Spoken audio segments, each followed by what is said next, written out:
Hola, muy buenas tardes. Bienvenidos a esta clase magna.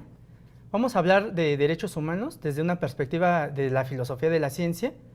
Y mi nombre es el maestro José Luis Santos González. Tengo la siguiente formación. Yo estudié la maestría en filosofía en esta área de la humanidad, pero específicamente en la especialidad de filosofía de la ciencia. Hice unos estudios sobre la misma licenciatura de filosofía, realicé algunos estudios de derecho, también de biotecnología, y mi formación específicamente ha sido de físico-matemático, pero por azares del destino me dediqué más a la filosofía porque es un campo amplio de conocimiento donde abarca todo el conjunto de conocimientos y saberes. Era lo que me interesaba.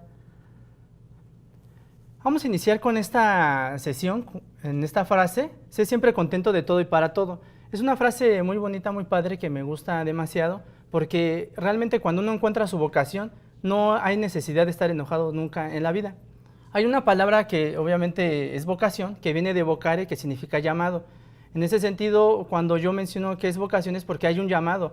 Obviamente parece como si fuera un llamado divino, pero en este caso pues es como una tendencia natural que nosotros tenemos para enfrentarnos a los problemas mediante una disciplina. En este caso yo estoy sumamente contento de haber estudiado lo que he estudiado y de alguna manera dedicarme a esto y que se me dé la oportunidad de estar con ustedes compartiendo este tipo de espacios. Entonces por eso esta frase muy recurrente en algunos grupos que supuestamente son herméticos, que me gusta demasiado: sé siempre contento de todo y para todo, y espero que ustedes también lo sean siempre en la vida y que hagan todas las cosas con el ánimo posible y que de alguna manera estén encontrando su felicidad. Muy bien, para hablar de derechos humanos necesariamente tenemos que hablar de lo que es la filosofía. Todas las disciplinas siempre abarcan o fundamentan sus conocimientos mediante esta rama de conocimiento, lo que es la filosofía. ¿Por qué la filosofía? Porque de alguna manera la filosofía es la madre de todas las ciencias, como lo tenemos aquí estipulado. De algún modo ella es la parte fundamental de todo el conocimiento. Entonces, al ser la madre de todas las ciencias, de ella emanan todas, y nosotros tenemos la necesidad y la obligación de fundamentar nuestras disciplinas mediante este campo de conocimiento. Entonces, la filosofía tiene esa connotación. Por eso les mencionaba en la presentación que esta rama de conocimiento es una de las predilectas para mí, porque abarca todo el conjunto de los saberes. También la filosofía vamos a encontrar que busca las causas últimas y primeras de las cosas. ¿Eso por qué? Porque no se va a limitar a dar una respuesta simplemente superficial de la realidad, sino que todos los fenómenos les va a dar un tratamiento especial. Ese tratamiento especial tiene que ver con la fuente o el origen de todas las cosas, y es por ello que consideramos que la filosofía busca este tipo de conocimientos, este tipo de causas primeras y últimas de las cosas. Por eso necesariamente para hablar de derechos humanos o de cualquier disciplina tenemos que hacer uso de la filosofía necesariamente, y ustedes lo van a ver cuando estén estudiando alguna licenciatura, ya sea en las ciencias sociales o en las humanidades, siempre van a encontrar alguna parte de lo que tenemos que ver con esta rama, ya sea ética, ya sea epistemología, filosofía de la ciencia, siempre están cubiertas con un nombre, pero siempre estamos haciendo filosofía. Muy bien, en este campo de conocimiento de la filosofía, nosotros vamos a hablar de manera rápida, porque obviamente la noción que nos ocupa de derechos humanos tiene que ver con esta relación histórica que ha abarcado prácticamente la noción que tiene que ver con el humano. Nosotros podemos estudiar la historia de varias formas. Podemos utilizar la visión marxista y ver los modos de producción que ustedes seguramente recuerdan, como es el comunismo primitivo, como es el esclavismo, como es el feudalismo, como es el capitalismo, una etapa superior que le otorgó Lenin, que es el imperialismo, y después el socialismo y lo que encontramos como comunismo. Podemos estudiar la historia de esa forma, ver el motor de la historia, que es la lucha de clases, y con ello nos vamos a dar cuenta de ese paso histórico de los derechos humanos. Sin embargo, estamos utilizando una esquematización de Celorius que nos permite ubicar más o menos el planteamiento entre la filosofía y la ciencia. En este caso, nosotros nada más abarcaríamos hasta lo que es la edad moderna. Sin embargo, nosotros estamos en la edad contemporánea y se lo agregamos, pero digamos que es un aporte de Celorius que nos dio obviamente a la humanidad y que se lo agradecemos demasiado. ¿De acuerdo? Entonces, dicho esto, nosotros vamos a estudiar la filosofía de acuerdo o de inicio en la Edad Antigua. Y para estudiar esta parte de la Edad Antigua, nosotros nos vamos a retrotraer a lo que es la Grecia Antigua. Para algunos filósofos y también para algunos estudiosos de la filosofía es algo equivocado que nosotros empecemos a estudiar la filosofía desde la Grecia antigua. ¿Por qué? Porque obviamente no significa que ellos eran los únicos que existían en ese momento, sino que había otro tipo de humanos también dispersos en todo el planeta Tierra y que de alguna manera no nos hemos dado la tarea, incluso como latinoamericanos, de estudiar esta parte de la filosofía. Me refiero a la filosofía latinoamericana, que obviamente en algunos planes de estudio sí la toman muy en serio y es una parte del estudio muy significativo.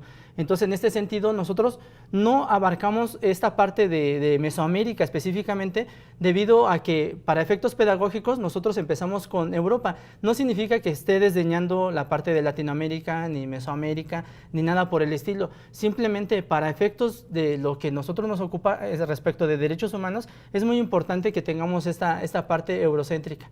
Obviamente hay muchos estudiosos de la filosofía latinoamericana que podemos revisar sin ningún problema. Y yo los invito a que estudien Historia Mínima de México, del Colegio de México, para que se den una idea más o menos, un panorama amplio desde los 40,000 antes de Cristo hasta nuestras fechas. Pasa por todos los periodos y es un libro muy significativo y muy padre de leer, muy digerible. Bueno, dicho eso, entonces nosotros vamos a estudiar la filosofía, pero para estudiar la filosofía necesariamente nos tenemos que referir a lo que va a ser el mito. Aquí lo pongo en chiquito, el mito. Entonces el mito nosotros vamos a estudiarlo, pero simplemente para dar un fundamento o un motor para explicar esta parte de la filosofía. ¿Cómo lo vamos a hacer? El mito, ustedes saben, no es que sea una mentira, sino que es la explicación más racional que tenían los griegos antes del nacimiento de la filosofía. ¿Qué significa esto? Que obviamente la mayoría de los humanos tenemos ese ímpetu por querer descubrir las cosas, por explicárnoslas. Tenemos un ánimo por descubrir todos los fenómenos y de alguna manera describirlos y también prescribirlos. En ese orden de ideas, la parte mitológica corresponde a una edad temprana de la humanidad. Y en ese sentido no podemos obligarlos a los griegos que tuvieran este conocimiento científico que tenemos en la actualidad, sino que de algún modo ellos simplemente con los instrumentos metodológicos, si le podemos llamar de esa forma, y los instrumentos teóricos que tenían, es con lo que dan cuenta de su realidad. Y en ese sentido es prácticamente con lo que ellos contaban. No los podemos juzgar, no podemos decir que son mentiras, simplemente es una forma de explicar la realidad. Gracias a esa explicación de la realidad, por ejemplo, en un caso, ¿no?, cuando hay primavera y hay invierno, nosotros sabemos que hay un movimiento de rotación y traslación de la Tierra. Sin embargo, en la etapa mitológica sabemos que de algún modo esta parte tenemos que considerar que de esta parte mitológica nosotros debemos considerar que de alguna manera da paso a lo que va a ser la filosofía, dadas las características que presentan, porque esa explicación que les decía de la primavera y el verano se explica mediante los dioses, y en ese sentido son figuras portentosas, pero hay personajes que ya no se contentan con esa explicación, y eso de alguna manera da paso a lo que nosotros consideramos como filosofía.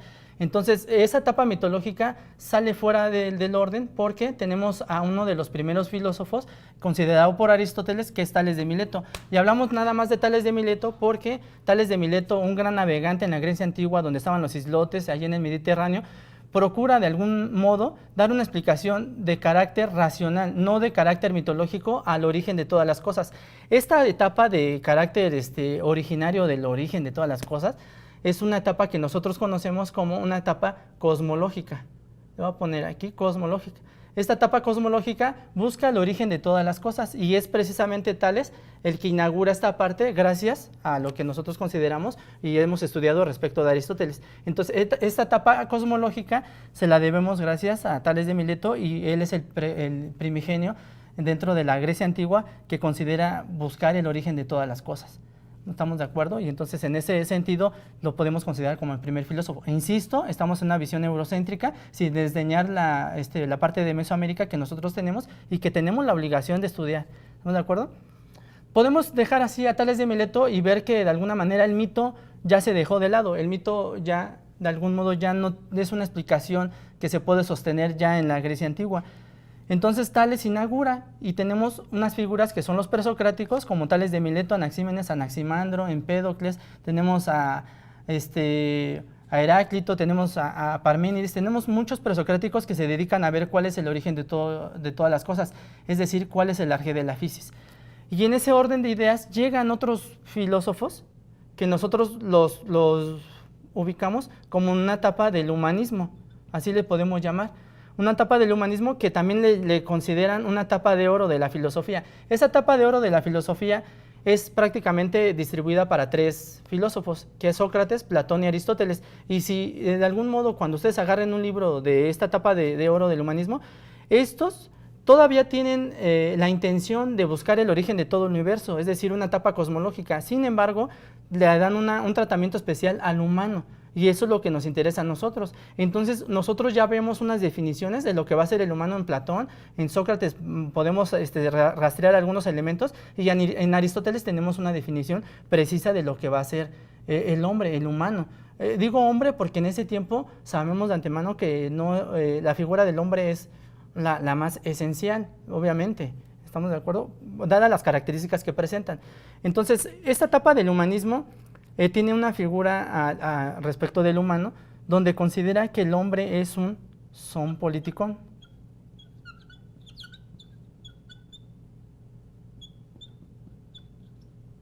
Es un son politicón, así lo define Aristóteles como para algunos, un ser político, pero estaríamos equivocados en esa noción porque Habermas nos menciona que esta definición va más aparejada a ser un ser social. Entonces, esa es una definición que nos muestra también Aristóteles, además de ser un ser racional. ¿De acuerdo? Entonces, en esta etapa del humanismo probablemente la vamos a traer más adelante, pero digamos que aquí en este sentido tenemos esta etapa del humanismo donde hay una definición de lo que es el humano. También aquí tenemos a Aristóteles, y Aristóteles es uno de los, vamos a abreviar, Aristóteles es uno de los máximos exponentes de la filosofía griega porque él prácticamente abarca todo el conocimiento en general. Podemos dividir sus obras, obviamente son vastas, pero las podemos dividir en lo que es la ética, lo que va a ser la física, que también es considerada como metafísica, y lo que va a ser la lógica. Podemos tener esos 3 rubros de conocimiento para Aristóteles. Y obviamente, si nosotros decimos, bueno, entonces, ¿en dónde está la política? A ver, dígame, profesor. La política está en la ética, porque es una etapa superior de la ética. Bueno, ¿y dónde está la música? La música era considerada también en una parte, puede ser de la física también, ¿no? O sea, todo lo que tenemos como conocimiento en la actualidad puede estar dentro de los 3 rubros que les acabo de mencionar en la etapa de Aristóteles. Entonces, ¿a qué vamos con esto? A que chequen este episodio de la historia. Con Aristóteles, entonces, nosotros nos damos cuenta que la filosofía abarca todo el conocimiento en general. Y entonces, en ese orden de ideas, no hay una distinción entre filosofía y ciencia. Simplemente Aristóteles es uno de los grandes científicos porque no tiene elementos metodológicos y estructurados de la ciencia para poder hacer lo que nosotros conocemos en la actualidad como ciencia. ¿Estamos de acuerdo? Y entonces, por eso decimos que ellos son como todólogos, como se dice vulgarmente. ¿Estamos de acuerdo? Entonces, la filosofía abarca todo el conocimiento en general. Por eso, al principio les mencionaba que la filosofía es una rama muy bonita porque abarca todos los saberes. Y Aristóteles nos da una lección de ello. Habla de física, habla de política, habla de ciencias naturales, habla del cosmos, habla absolutamente de todo. Es una gran lección que nos da Aristóteles. Bueno, esta parte de la filosofía es muy, muy gratificante, la vamos a retomar más adelante y nosotros vemos que la filosofía en la Edad Media tiene la misma connotación de un saber completo, un saber amplio, pero le sirve a la religión.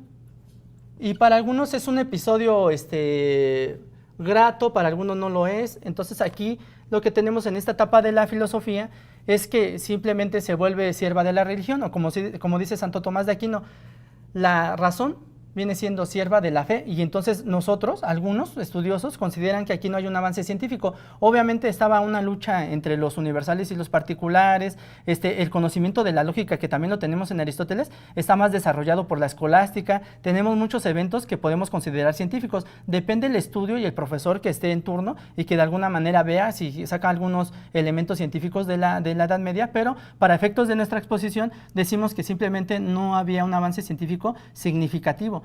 Pero lo que tenemos más adelante en esta etapa entre la Edad Moderna y la Edad Media es el Renacimiento y el Humanismo. Esta etapa del Renacimiento y el Humanismo lo que origina es que regresemos otra vez a la Edad Antigua, y en ese sentido, si nosotros regresamos a la Edad Antigua, entonces nos volvemos todólogos y la religión queda fuera. Entonces aquí, en esta Edad Moderna, vamos a tener a la filosofía prácticamente ya rescatada y de algún modo ya va a ser distinta a lo que va a ser la religión. Pero también va a ser distinta a lo que va a ser la ciencia. Y obviamente también es distinta a lo que va a ser el mito. ¿Estamos de acuerdo? Entonces, en ese orden de ideas, en ese sentido, nosotros observamos aquí que la filosofía viene siendo el saber en general, nuevamente, pero se desprende de la religión y también se desprende de la ciencia. Ojo, hay ramas de conocimiento donde se estudia a Dios, donde obviamente le dan un tratamiento especial. Eso puede ser la teología si no abarca a la filosofía. Si abarca la filosofía, entonces le llamaremos filosofía de la religión. Es decir, que la filosofía abarca todos los conocimientos, todos los saberes buscados. Y en ese sentido puede estudiar a la propia religión de acuerdo a su objeto de estudio que quieren tratar, como es Dios, y también a la ciencia como objeto de estudio, y estaríamos hablando de filosofía de la ciencia. Entonces, la filosofía abarca todo el conocimiento en general. Eso es muy importante. Y aquí ya tenemos separada a la filosofía de la ciencia, y basta con decir entonces en la edad contemporánea que ya tenemos a la clasificación de las ciencias que vamos a ver más adelante. Y en ese sentido ya tenemos nuestro panorama amplio para poder vislumbrar lo que va a pasar con el humano. Si se dan cuenta, estos periodos tienen que ver con el humano. Una edad prácticamente de oro, donde estaba el esclavismo y donde el humano nada más era considerado al hombre, el que era ciudadano, el que era dueño de alguna propiedad, el que tenía dinero y que era de naturaleza o de naturalidad griega. Entonces aquí de alguna manera pues es un episodio un poquito triste. Aquí en la Edad Media sigue teniendo el mismo rezago también de conocimiento respecto del humano, pero bueno, es una etapa que nos dio gracias a que pasáramos a la Edad Moderna, ¿no? Donde la filosofía y la religión y la ciencia están separadas y de alguna manera ya tenemos este campo de conocimiento que son las ciencias en la edad contemporánea. ¿Y por qué lo tenemos así? ¿Por qué sucedió esto? Simplemente sucede porque en la Grecia antigua estamos hablando de un lugar nada más en específico que de algún modo ellos tenían el conocimiento de toda la realidad porque nada más abarcaba lo que era la Grecia antigua. Ahí no había ningún problema. Ya después pasó el tiempo y abarca un poquito de Roma. Entonces ahí no hay ningún problema. ¿Estamos de acuerdo? Pero en la edad contemporánea y en la edad moderna ya vienen descubrimientos y ustedes saben que también tenemos revoluciones sociales porque de algún modo el hombre necesita un mundo justo. Y en ese orden de ideas, entonces la filosofía tiene un papel sustancial en el crecimiento de la sociedad. Y vemos en la edad contemporánea que tenemos ciencias. ¿Por qué? Porque tenemos un conjunto de conocimientos muy vastos, de fenómenos que tenemos que explicar, y entonces no nos basta con que tengamos un especialista de la ciencia, sino que tenemos que tener varios especialistas. ¿Estamos de acuerdo? Entonces, aquí en este sentido, ¿qué es lo que tenemos? La filosofía viene siendo el conocimiento en general. Viene siendo el saber general de todas las cosas. Pero de este conocimiento general de todas las cosas, como fue avanzando el descubrimiento de algunos nuevos fenómenos, entonces esta se tuvo que fragmentar. Vamos a poner de ejemplo, obviamente, tal vez lo que es el movimiento, ¿no? El movimiento para Aristóteles es el paso de la potencia al acto. Y entonces alguien dice, bueno, este es el movimiento, ¿no? Entonces el movimiento a mí tengo un interés particular sobre el movimiento. Entonces yo quiero estudiar esos objetos físicos que me menciona Aristóteles. Entonces se inaugura lo que va a ser la física. De pronto Aristóteles mencionaba que había un conjunto de objetos que no se podían observar, y entonces de algún modo él le llamaba metafísica, como es la potencia, el acto, la sustancia, el ser, el ente. Son cosas que no podemos observar, pero de algún modo a alguien se le ocurrió también que sí pueden ser observados de algún modo, y entonces puedes estudiar la estructura interna de la materia, es decir, estudiar la química. Bueno, algunos estudiosos también, como Aristóteles, que tiene algún estudio biológico, entonces se dedicaban a ver la vida de manera general, pero entonces de manera particular algunos se interesan por lo que va a ser la biología, porque les interesa la vida en general. ¿Estamos de acuerdo? Estas son las ramas más grandes de conocimiento científico que tenemos, que son las ciencias naturales, pero obviamente no es todo el saber, sino que tenemos también un conjunto de disciplinas donde es muy importante el humano. ¿Estamos de acuerdo? Y entonces es a donde queremos llegar. O sea, la filosofía trata de definir el humano de manera general, no de manera particular, y en ese sentido lo que trata de hacer es, entonces, vamos a darle un tratamiento especial al humano. Yo sé que la biología, en la parte de la etología, puede estudiar el comportamiento humano o de cualquier elemento del reino de los animales, pero aquí el humano, como una disciplina que está en construcción, podemos llamar a lo que Augusto Comte le llamaba física social y que más adelante le vamos a llamar sociología. Y entonces hubo muchos problemas ahí para definir lo que era la sociología, lo que era el estudio del humano, porque de alguna manera la sociología se tenía que desprender de todas las ramas de las disciplinas sociales, como cuáles, como es la psicología social, como es la antropología, como es la química, etcétera, etcétera. Entonces, por eso aquí nosotros decimos que la ciencia es prácticamente el estudio particular de la realidad filosófica, porque si se dan cuenta, un filósofo, aunque abarca todo de manera general, aún así es especialista en un ramo, pero cuando hay descubrimientos, entonces hay nuevos fenómenos y con ello tenemos que explicar cada uno de esta realidad y entonces tenemos que estudiar alguna disciplina e incluso de una de estas disciplinas también se puede desprender otro tipo de aspectos. ¿Estamos de acuerdo? Entonces, es lo que tenemos aquí en la física. Este movimiento puede ser visto con la distancia, igual la podemos estudiar el movimiento rectilíneo uniforme, podemos estudiar la teoría de las cuerdas, podemos estudiar muchas cosas. En la química orgánica, podemos estudiar obviamente los elementos como el trinito tolueno. Recuerden el agua de Tales de Mileto, aquí ya en la química ya está descompuesta, 2 moléculas de hidrógeno y una de oxígeno.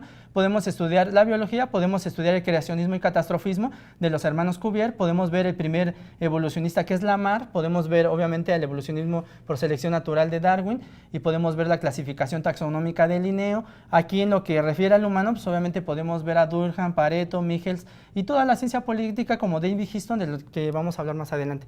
Entonces, este es el panorama más o menos científico de donde se desprende de esta parte de la filosofía. ¿De acuerdo? Entonces, es muy importante. Aquí quiero que consideren algo. Nosotros no podemos ser filósofos sin ser científicos y no podemos ser científicos sin ser filósofos. Entonces alguien dirá, pues entonces es un relajo, profesor, porque vamos a hablar entonces de todo y no vamos a hablar de nada. No, lo que sucede es que cuando un científico analiza sus objetos de estudio, su metodología, sus causas primeras y últimas de su disciplina, entonces está en la filosofía de la ciencia, es decir, ya está haciendo filosofía. Pero cuando un filósofo está tratando de llevar a cabo sus planteamientos, entonces estamos en la parte de la ciencia, ¿estamos de acuerdo? Entonces debemos de ser eso, debemos ser multidisciplinarios, debemos ser filósofos y científicos a la vez. Entonces la ciencia es la disciplina que busca la descripción particular del universo, dada la explicación que acabamos de hacer notar. Y entonces por eso nosotros tenemos dos grandes disciplinas de conocimiento que emanan de la filosofía, como es la ciencia natural y la ciencia social. Obviamente en la ciencia natural nosotros vemos objetos que de alguna manera no tienen voluntad y en ese sentido es más fácil poderlos describir sin ningún problema, pero en las ciencias sociales sí tenemos un problema particular porque no podemos experimentar con el humano, obviamente la ley no lo permite, tenemos que utilizar algunos animales para poder ver el comportamiento de ellos y de alguna manera hacer la analogía con los humanos. Obviamente así es. Hay algunas historias, ¿verdad?, que se ha experimentado con los humanos, que han visto algunas características, pero obviamente la asignatura que nos ocupa es derechos humanos y eso no está permitido. ¿Estamos de acuerdo? Porque derechos humanos tiene que ver con la dignidad del hombre, del humano. Entonces tenemos estas disciplinas que son las ciencias naturales y las ciencias sociales.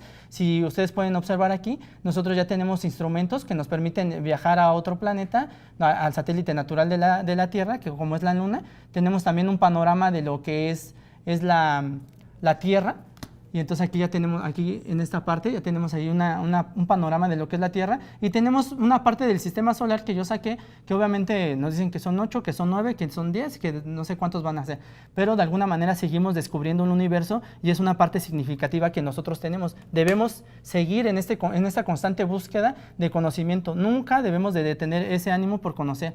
Bueno, la ciencia natural es sumamente importante ahorita en este tipo de eventos que tenemos, ¿verdad? Que terremotos, lluvias, nosotros tenemos que describir ese fenómeno para de alguna manera prescribirlo y ya después de alguna manera pues, de tener la suficiente capacidad para poderlo entender, como decían algunos, ¿verdad? Nosotros vamos a tratar de entender a la naturaleza y con eso la vamos a poder dominar. ¿Cómo la dominamos? Obedeciéndola. ¿Y cómo la obedecemos? Conociéndola. O sea, no hay ningún otro esquema. Y aquí nosotros también tenemos a las ciencias sociales. La ciencia natural es muy importante, pero dada la asignatura, nosotros nos interesa esta parte de las ciencias sociales. Y aquí yo traigo algunas imágenes desalentadoras y que obviamente en esta época de elecciones nosotros podemos observar. Bueno, ahí tenemos un parlamento, tenemos un conjunto de personas, ¿verdad?, que sufren día a día estos embates de la mala distribución de la riqueza de una nación, y entonces tenemos personas que de alguna manera tienen un crecimiento más amplio en lo económico. Y entonces nosotros tenemos que explicar ese fenómeno, por qué suceden este tipo de eventos. Entonces, obviamente que hay disciplinas que hablan acerca de la pobreza, acerca de la mala distribución, pero ojo, no hay ninguna teoría ni hay algo que nos diga que no se va a cerrar la brecha entre ricos y pobres. Eso parece algo muy sofisticado en otro tipo de sociedad. Ahorita por el momento, si alguien nos habla de que va a erradicar la pobreza y que prácticamente en un abrir y cerrar de ojos va a terminar con este tipo de problemas, es alguien en que podríamos desconfiar. En ese sentido, ¿por qué lo digo? Porque de algún modo el cambio y las cosas están en nosotros. Los que estudian, de alguna manera, tienen que dar una solución a este tipo de eventos. ¿Estamos de acuerdo? No hay más. Esa solución está dada por los estudiosos. Entonces, aquí tenemos un planteamiento principal de lo que tenemos que realizar en la disciplina social. ¿De acuerdo?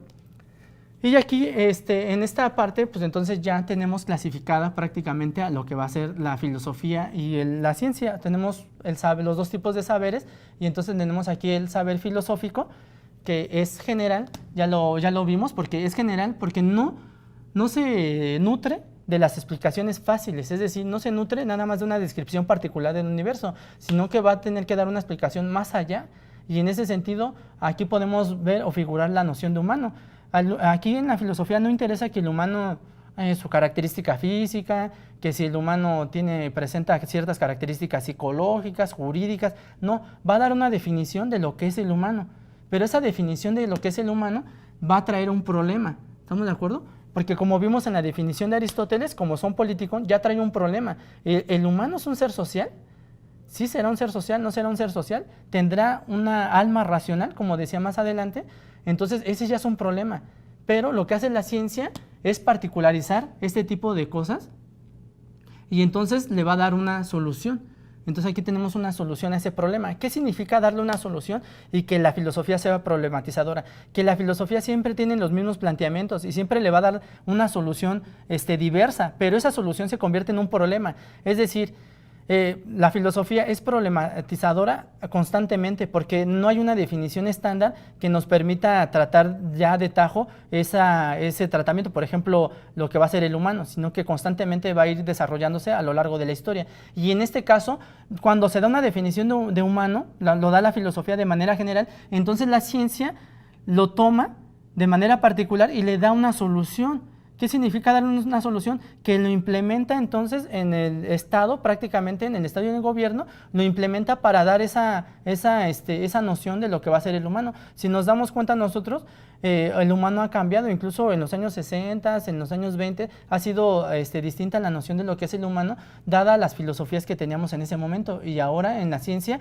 pues ya tenemos una connotación distinta que vamos a hablar más adelante, pero que gracias a la filosofía y a los avances científicos se ha logrado prácticamente poner en el universo al humano tal y como nosotros lo conocemos en la actualidad. ¿Estamos de acuerdo? Entonces la filosofía también tiene una característica especial que es la prescripción. ¿Qué significa prescribir? Cuando ustedes van con un médico, el médico, aparte de que ve sus síntomas y todo, les da una prescripción, es decir, lo que debes de hacer para curarte. Esa es una prescripción. La filosofía es prácticamente eso, no es que sea un médico, no, pero sí da una prescripción, siempre dice lo que debe ser y cómo debe de actuar la sociedad para estar acorde a la justicia o a los valores que están implementados. Y lo que hace la ciencia es describir, como habíamos dicho. ¿Qué significa describir? Sacar los datos relevantes del fenómeno en cuestión y que es particular. Entonces lo que hace la filosofía, prescribe, dice lo que debe ser y la ciencia lo describe. ¿Estamos de acuerdo? Y entonces tiene que la ciencia ver a la filosofía para ver cómo debe de actuar. Y entonces cuando ve cómo debe de actuar, entonces la ciencia empieza a describir sus fenómenos. ¿Para qué? Para hacer la predicción pertinente y poder más o menos controlar esos fenómenos, ya sean naturales o sean sociales. ¿Estamos de acuerdo? Por eso la filosofía siempre va a abarcar lo que debe ser. Entonces es la disciplina que nos va a decir lo que debe ser. Y la ciencia obviamente va a describir lo que es. ¿Estamos de acuerdo? Entonces, la filosofía nos va a decir, esta es la física, esto es lo que debes de estudiar tú, y entonces la física va a decir lo que es, sí, el movimiento es esto, la densidad es esto, el volumen es esto, y así sucesivamente. Entonces, estos dos saberes van de la mano, no puede existir uno sin el otro, es muy importante tenerlo siempre presente. Entonces, esta es la relación que tenemos, y obviamente en la noción de humano, quien nos va a decir qué es el humano es necesariamente la filosofía. No hay otra disciplina que nos diga qué es el humano más que la filosofía. ¿Estamos de acuerdo? Entonces, en este ejemplo que traigo para ustedes, podemos observar qué es ese deber ser. ¿Por qué la filosofía o por qué ensaltamos mucho a la filosofía?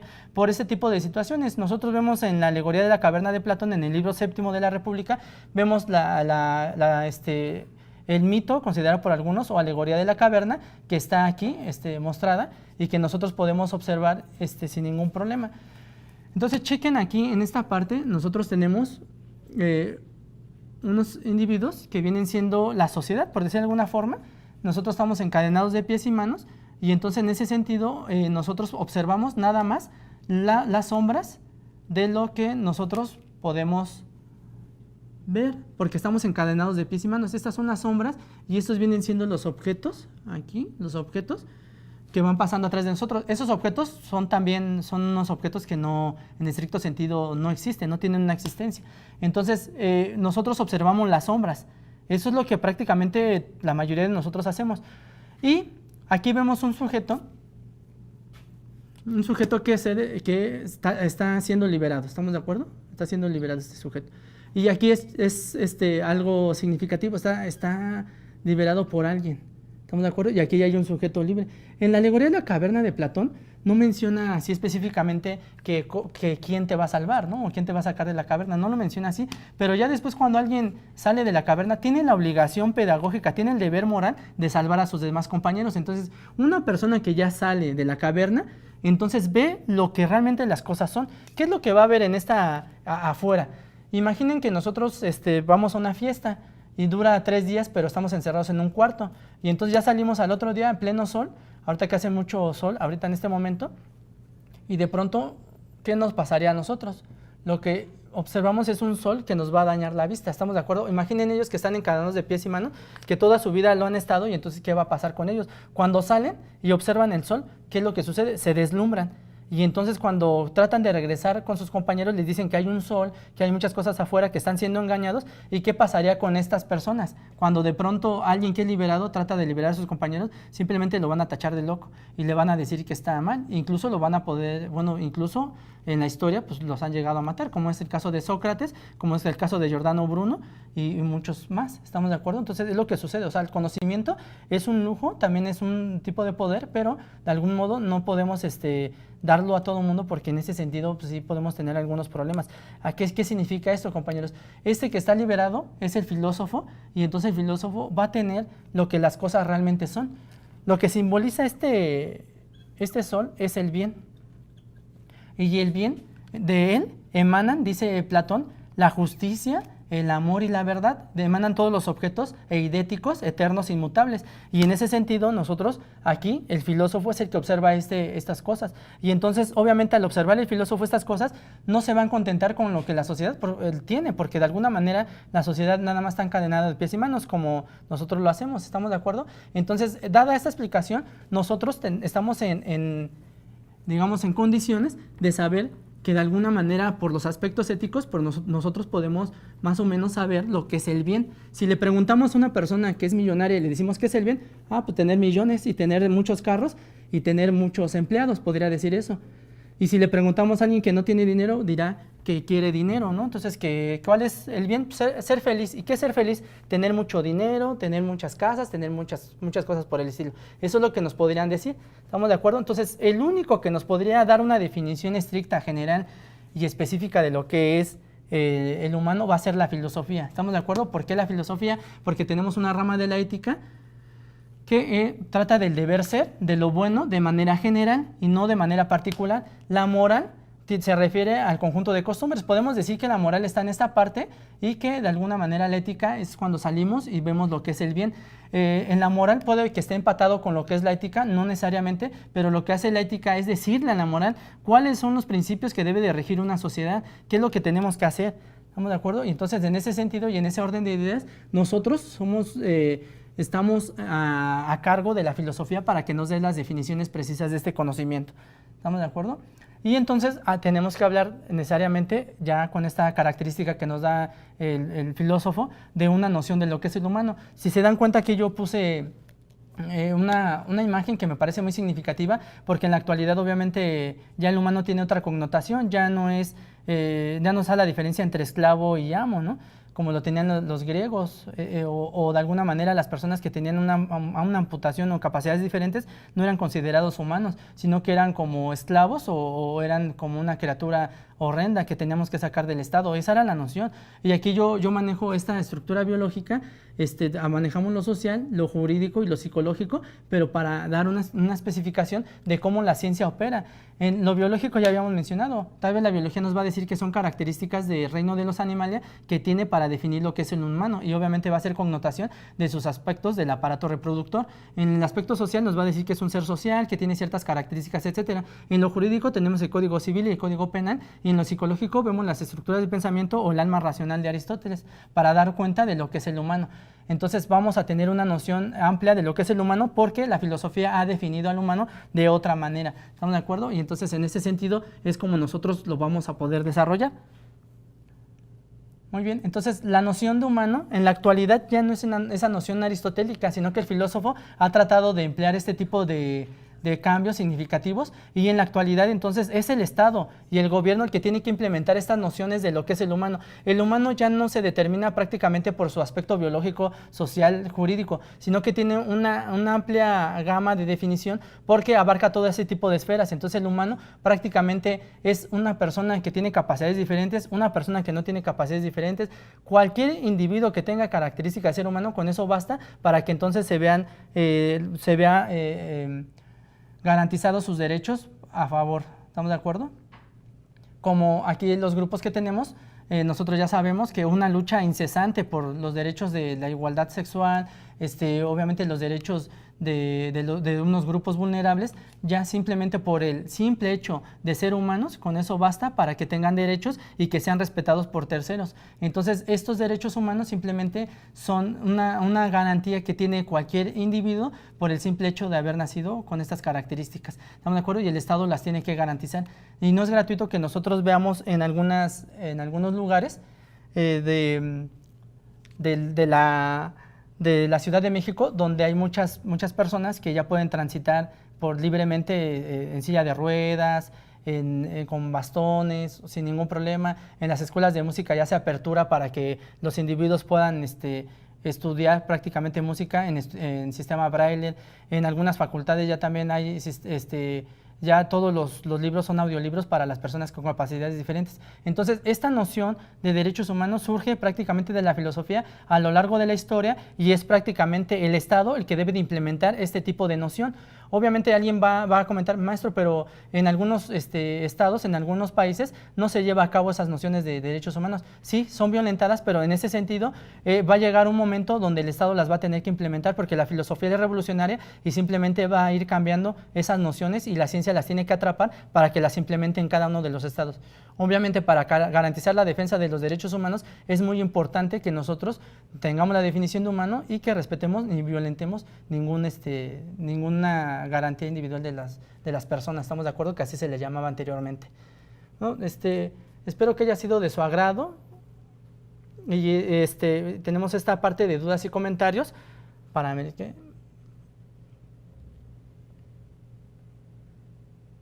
Sí, bueno, aquí vamos a checar algunos comentarios. Si existen nuevas tendencias filosóficas en la actualidad, hay demasiadas tendencias, Carla. Y incluso nosotros vamos en la calle y vemos tal vez una tendencia de los grupos vulnerables, que son los queer, ¿no? Y hay unos que dicen que ya lo sexual, el género no existe y que nada más existe, digamos, la parte de los valores. Y entonces en ese sentido es prácticamente una parte de la filosofía y entonces hay una tendencia que se materializa. ¿Estamos de acuerdo? Pero en la actualidad también tenemos la filosofía de la ciencia avanza a grandes pasos. En el campo también de la lógica tenemos unas nuevas tendencias, lógica modal, lógica polivalente, lógica de primer orden, segundo orden, de varios órdenes superiores. ¿Estamos de acuerdo? Entonces hay muchas tendencias filosóficas, simplemente hay que buscarlas y hay que entenderlas. La filosofía de la ciencia, bueno, aquí dice ¿en qué complementa? Probablemente a lo que se refiere, ¿cómo es la filosofía de la ciencia respecto de, digamos, los derechos humanos? Un ejemplo. Entonces, cuando nosotros reflexionamos acerca de la ciencia de manera general, entonces estamos en el campo de la filosofía de la ciencia e inmediatamente tratamos de ver qué es lo que está pasando con el humano y entonces ya hacer esa reflexión, entonces simplemente estamos en la filosofía de la ciencia dándole una búsqueda y una solución a esa noción de lo que es el humano. Entonces, ustedes han visto que ya hay un avance científico respecto de que, bueno, en esta institución nosotros tuvimos bueno, tenemos muchos alumnos que tienen debilidad visual y ellos pueden entrar en la plataforma sin ningún problema. Y obviamente nosotros en esta institución pues se le garantiza el acceso a todos los alumnos que puedan ingresar aquí, independientemente de sus condiciones que presentan, por el simple hecho de tener esa característica de ser un humano. Entonces, la filosofía de la ciencia va de la mano cuando, de alguna manera, va transformando la noción de esta definición de humano.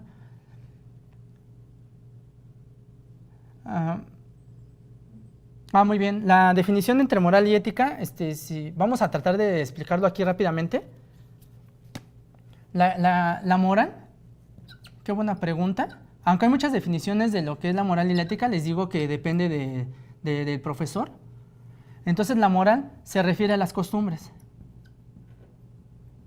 Y aquí hablamos de un sistema moral, aquí lo voy a poner, un sistema moral 1, podemos tener un sistema moral 2, podemos tener un sistema moral 3, N sistemas, ¿estamos de acuerdo? Tenemos muchos sistemas. Y la ética tiene que ver con el bien en general.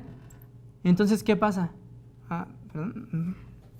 Entonces, ¿qué pasa? Aquí nosotros vamos a hablar del bien en general y entonces la ética prácticamente va a determinar lo que es el bien en cualquier sistema moral.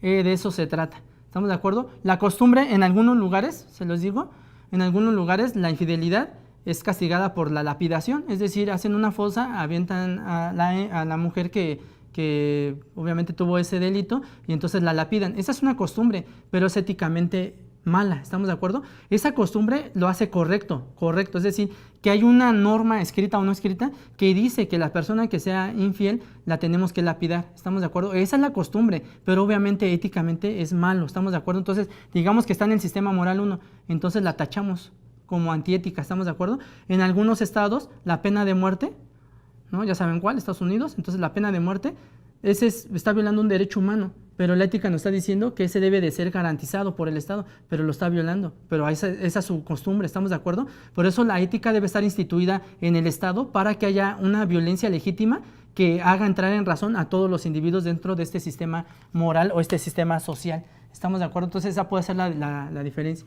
Obviamente esta es una charla muy larga, de la diferencia entre moral y ética, y muy padre, la verdad, muy significativa, y espero que algún día nos podamos sentar a charlar respecto de ella. Muy bien.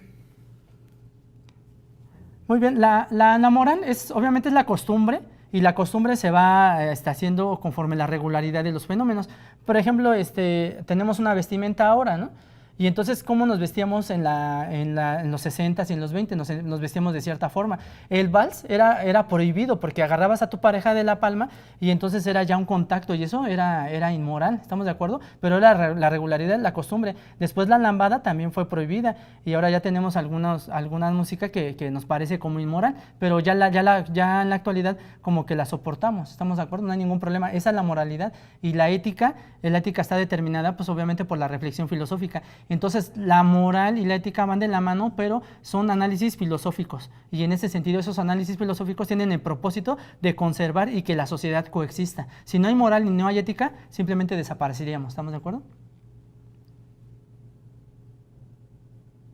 Muy bien. El Estado, hay una diferencia, qué bueno que lo menciona, qué bueno que lo mencionas.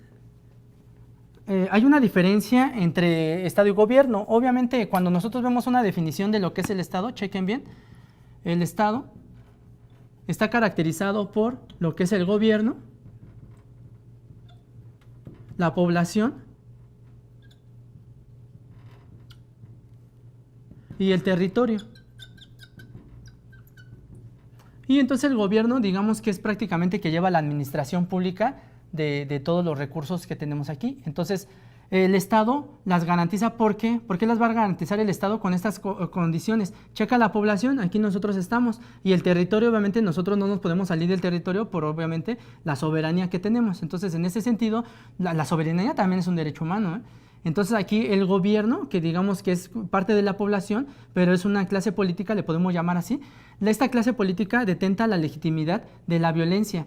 Imagina lo siguiente, hay un individuo que es privado de la libertad, y entonces es privado de la libertad, ese es un derecho humano, la libertad. Entonces, ¿quién va a hacer valer ese derecho? Nosotros lo tenemos que hacer valer como población, pero el que tiene la legitimidad de la violencia es el gobierno. Cuando de pronto hay esta privación de la libertad, entonces el Estado ejecuta mediante la policía obviamente la fuerza legítima, entonces lo juzga y entonces lo lleva a un centro de readaptación. Nosotros no tenemos la pena de muerte porque también es un derecho humano la vida y no podemos atentar contra ese derecho humano, pero de alguna manera el Estado, la junta de gobierno, digamos la clase política, es la que va a determinar la violencia legítima. Nosotros no podemos hacerlo. ¿Cuántos asaltos han sufrido ustedes? ¿Cuántas cosas han pasado ustedes y lo han querido ejercer la justicia por su propia mano? ¿Y qué es lo que sucede? Ni fue justo, ni lo hicieron bien, se arriesgaron, los van a buscar, va a haber muchos problemas y entonces no tenemos que actuar de esa forma. Por eso nosotros, nuestras libertades en el estado natural, se las otorgamos a un estado positivo para que él salvaguarde nuestra propia libertad. De eso se trata.